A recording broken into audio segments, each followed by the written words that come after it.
Willkommen Freunde der analogen Unterhaltung zu Hunter und Kron. Heute machen wir mal kein typisches Review, sondern wir wollen euch eine Crowdfunding-Kampagne vorstellen, nämlich Green Deal. So viel sei vorab gesagt, es ist ein Strategiespiel und zwar ein komplexes Strategie-Wirtschaftsspiel, das sich damit auch eher an Vielspieler richtet. Und wir werden euch jetzt einfach versuchen, die Regeln und das Spiel ein bisschen genauer vorzustellen, um euch einfach eine Hilfestellung zu geben, ob das Spiel für euch interessant ist und ob ihr es funden wollt oder nicht. In Green Deal übernehmen wir Spieler die Rolle eines internationalen Konzerns im Jahr 2050. Und das hier ist das Spielbrett, was ihr hier seht, was euch bekannt vorkommen wird. Außenrum gibt es eine Siegpunktleiste. Hier sehen wir die Runden, den Rundenanzeiger. Green Deal wird über 10 Runden gespielt, wobei es zwischendurch ein paar spezielle Wertungen gibt, nämlich hier jeweils eine PR-Wertung und hier eine Nachhaltigkeitswertung und hier ganz am Ende nochmal eine Unternehmenswertung, wo eben geguckt wird, welches Unternehmen hat am meisten Cash-Einkommen. Was wir hier sehen, ist einmal die Cash-Leiste und die Einkommensleiste. Zwei wichtige Leisten, auf denen viel Bewegung innerhalb des Spiels stattfinden wird, weshalb sie auch als Leisten umgesetzt wurden. Wenn wir hier mit Geld hantieren würden, wäre das ein ständiges Auf und Ab und hin und her. Deswegen finde ich das eigentlich in dem Fall ganz schlau gelöst.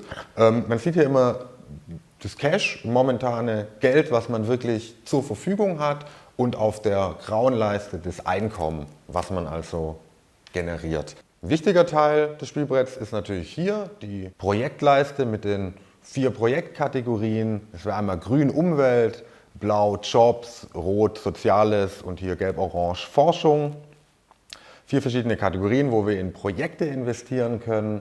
Ein zweiter Schlüsselaspekt des Spiels ist hier diese Weltkarte, weil die Projekte, in die wir investieren, die werden wir auch auf der Weltkarte platzieren und mit anderen Spielern eben kooperieren oder konkurrieren. Die Spielrunden bei Green Deal laufen immer nach dem gleichen Prinzip ab. Am Anfang steht die Auktion des Startspielers. Dafür hat jeder Spieler hier so eine Scheibe. Die Spieler tun jetzt hier heimlich einstellen, wie viel von ihrem Cash es ihnen wert ist, in der Runde Startspieler zu sein. Und man kann dabei nie mehr bieten, als man momentan Cash zur Verfügung hat. Das ist schon mal ein recht komplexes Element, wo man tatsächlich sich schon wirklich überlegen muss, wie viel ist mir der Startspieler wert, wie viel werden vielleicht die anderen Spieler darauf bieten und wie viel kann ich mir denn überhaupt leisten. Theoretisch natürlich alles, was auf dem Konto ist, aber ist das jetzt unbedingt die klügste Strategie und habe ich dann noch genug, um überhaupt das Projekt kaufen zu können, was ich kaufen will, wenn ich dann mal Startspieler bin und so weiter. Als zweites kommt jetzt die Buchhaltungsphase, wo als erstes mal das Gebot aus der Auktion natürlich abgerechnet werden muss. In dem Fall wären das 5 Cash, die der Spieler bezahlen muss. Dafür ist er auch Startspieler geworden und bekommt jetzt ja auch gleich wieder, wie man hier sieht, 8 Einkommen. Das heißt, eigentlich geht er um 3 hoch. Nach der Buchhaltungsphase kommt die Investitionsphase, wo jetzt natürlich in der Reihenfolge der Gebote, also 1., 2., 3., hier in Projekte investiert werden kann. Es liegen immer 4 Projekte aus, zu jeder Kategorie 1, also Umwelt, Job, Soziales und Forschung. Das ist auch ein Prototyp, mit dem wir hier spielen. Man sieht hier mal ein Beispiel, wie das bei den finalen Karten aussehen wird. Alle anderen Karten zeigen jetzt noch das gleiche Bild und haben auch noch keinen Text. Das wird in der finalen Version des Spiels natürlich anders sein. Man sieht nicht nur die aktuelle Auslage, die in der jetzigen Runde vorhanden ist, sondern auch die Projekte, die in der nächsten Runde verfügbar sein werden. Die Karten sind auch alle gleich aufgebaut. Man sieht links oben die Projektstärke, in dem Fall 2, und unten, was man bezahlt und bekommt. In dem Fall muss man 2 Cash bezahlen. Das Einkommen bleibt unverändert und man erhält einmalig 5 Siegpunkte. Ja, bei manchen stärkeren Projekten haut es dann schon deutlich drastischer rein. Hier ein Projekt der Stärke 5 der Kategorie Forschung. Ein AIDS-Impfstoff wurde da entwickelt.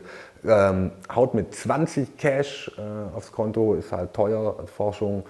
Und das Einkommen verringert sich um 3. Dafür erhält man aber auch 14 saftige Siegpunkte. Ja, nehmen wir an, Spieler Rot hat sich hier ein soziales Projekt investiert, die Erdbebenhilfe, müsste erstmal Cash bezahlen und sein Einkommen dementsprechend anpassen, bekommt auch die Siegpunkte. Aber was wir jetzt hier sehen wollen, ist er steigt natürlich auch in dieser Nachhaltigkeitsskala um 4 Stufen, nämlich passend zur Stärke des Projekts. Und außerdem bekommt er das Projekt natürlich auch wieder in der Stärke, um es auf der Weltkarte zu platzieren. Ja, hier im Dreispielerspiel gibt es 3 mögliche Startpositionen.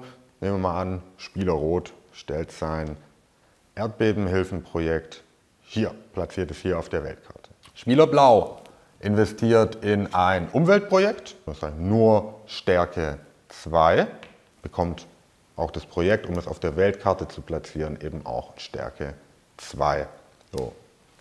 Am Anfang gibt es hier natürlich noch keine Berührungsmöglichkeiten, aber wir werden sehen, sobald jeder Spieler ein Projekt platziert hat, sieht es natürlich schon vollkommen anders aus. Nehmen wir mal an, Spieler Blau würde jetzt in ein Forschungsprojekt der Stärke 5 investieren, bekommt natürlich das Plättchen, kann es auf der Weltkarte platzieren und er kann sich nun angrenzend an sein bisheriges Projekt jedes Feld auswählen, das hier angrenzt, also auch diagonal und sogar, die Welt ist rund, sogar um die Weltkarte herum. Spieler Blau würde sein Projekt in diesem Fall hier hinstellen, vermute ich, denn wenn hier 2 Projekte der gleichen Sorte aneinander grenzen, dann ist es eben möglich zu kooperieren oder zu konkurrieren. In dem Fall, es hat immer die Wahl der Spieler, der das Projekt legt, was anschließt und es ist natürlich auch das stärkere Projekt. Das heißt, er entscheidet jetzt konkurrieren, dann wird die Stärke vom Projekt von seiner abgezogen, das wäre 5 minus 3 gleich 2. Das bedeutet, Spieler Blau würde 2 Einkommen hinzubekommen, wohingegen Spieler Grün 2 Einkommen verlieren würde. Ja, im Fall der Kooperation würde man die Zahlen addieren, 5 plus 3 gleich 8, durch 2 gleich 4 und beide Spieler würden 4 Einkommen bekommen. Also da kann man sich schon entscheiden, da zeigt sich auch eine aggressive Spielweise, wo man wirklich lieber den anderen Spieler schädigt und dafür selber auch eine kleinere Belohnung in Kauf nimmt oder möchte man lieber das Maximum haben, aber dafür bekommt natürlich auch Spieler Grün eine ganze Menge ab.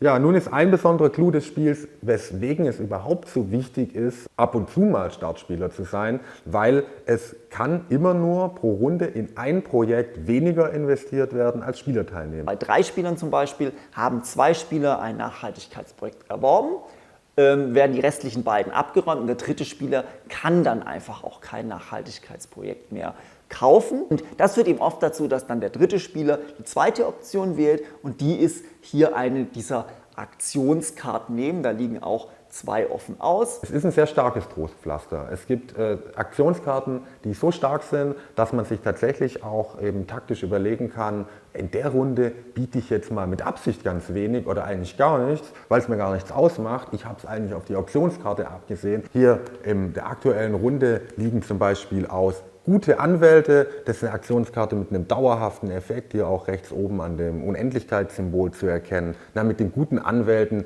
können dann andere Spieler das ganze Spiel über nicht mehr mit mir auf der Weltkarte konkurrieren. Das kann mitunter vor allem in einem Vielpersonenspiel schon sehr angenehm sein. Oder ganz einfach Steuerflucht, ich habe die Schnauze voll, deponiere mein Geld in Schweizer Banken, bekomme einmalig 10 Cash, verliere dafür aber auch 2 Siegpunkte. Industriespionage, Spezialisierung, Ressourcentransfer, Internationalisierung, PR-Maschine. Also da gibt es die unterschiedlichsten Aktionskarten. Wenn man eine Aktionskarte nimmt, hat man zusätzlich die Möglichkeit, ein Darlehen aufzunehmen. Das bedeutet einfach, man kann sich zusätzlich Cash verschaffen, das man allerdings bis zum Ende des Spiels zurückzahlen muss mit ein bisschen Zinsen. Also hier am Anfang bekommt man 8, muss aber 10 zurückzahlen. Wenn man es nicht macht, wird man mit Strafsiegpunkten, muss man Siegpunkte abgeben. Zusätzlich zu der Investition oder der Aktionskarte kann ich immer noch einen PR-Marker erwerben. Das sind diese Plättchen hier, gibt es auch von 1 bis 3, sind hier auch noch nicht das finale Muster. Es gibt hier diese PR-Wertung ja nach Runde 4 und nach Runde 7 und am Ende des Spiels. Wir nehmen mal an, hier nach Runde 4, die Spieler haben fleißig in Nachhaltigkeitsprojekte investiert und sind damit natürlich auch in den einzelnen Reihen hier vorangestiegen. Und jetzt würde eigentlich immer der Erstplatzierte 8 Siegpunkte bekommen. Und da kann ich eben nun mich in den Nachhaltigkeitsprojekten temporär verbessern. Ich kann also ein bisschen tricksen. Das bedeutet, bei der PR-Wertung würde ich dann hier so ein Dreier zum Beispiel hier so geheim auf ein Feld stellen. Dann würde gleichzeitig aufgedeckt. Nehmen wir mal an, hier im Beispiel hätte Spieler Grün vielleicht hier seinen Projektmarker so verteilt, er würde hier im Bereich Umwelt temporär um 3 steigen. Damit wäre er über Blau.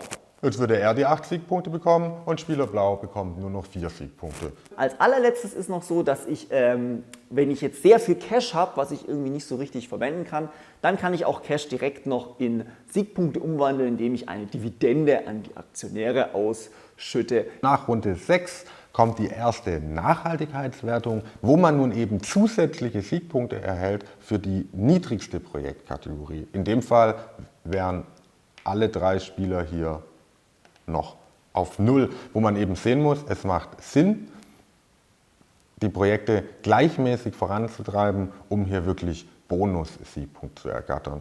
Nehmen wir mal an, das wäre der Stand der Nachhaltigkeitsskalen bei der Schluss-Nachhaltigkeitswertung am Spielende und dann würden wir sehen, hier Spieler Rot würde 28 extra Siegpunkte bekommen, weil er eben in der niedrigsten Kategorie Umwelt auf Stufe 4 ist, wohingegen Spieler Grün würde 18 Siegpunkte bekommen, ja, und Blau auch 28 Siegpunkte. Green Deal ist kein einfaches Spiel. Es ist ein komplexes Spiel mit verschiedenen Mechanismen, die hier ineinander greifen, wo es tatsächlich auch gilt, einen Gesamtüberblick zu bewahren. Man kann sich hier verzetteln, man kann es, wenn man natürlich einfach blind Gebote abgibt und blind kauft, was einem vor die Finger kommt, dann wird man sehr schnell mit sehr wenig Cash dastehen und wird Runden brauchen, wenn nicht sogar das ganze Rest vom Spiel, um wieder auf die Beine zu kommen. Einen sehr interessanten Aspekt von Green Deal finde ich die Weltkarte, wo man eben die Projekte platziert und sich entscheiden kann, ob man konkurrieren kann oder kooperieren kann. Wenn man das mal wirklich überblickt hat, das sind eben teilweise ganze Kettenreaktionen möglich. Ich setze ein Projekt ein, kann mit mir selber kooperieren und vielleicht sogar mit 2 anderen Spielern konkurrieren. Traumhafte Situationen und sowas macht dann schon eine Menge Spaß. Es ist schon ein gewisser Anspruch in diesem Spiel drin.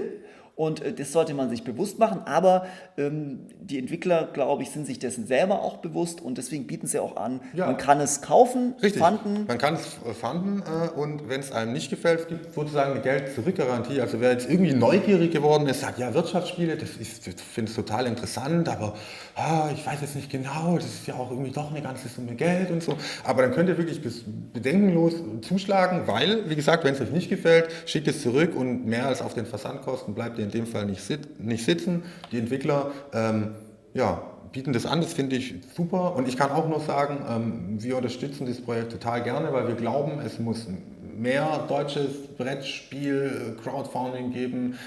Das ist noch nicht ausgeschöpft. Es müssen mehr derartige Independent-Projekte ins Bewusstsein der Brettspieler überhaupt erstmal kommen. Tolles Projekt, sehr ambitioniert. Schaut es euch an und wir wünschen natürlich den Machern da alles Gute und viel Erfolg.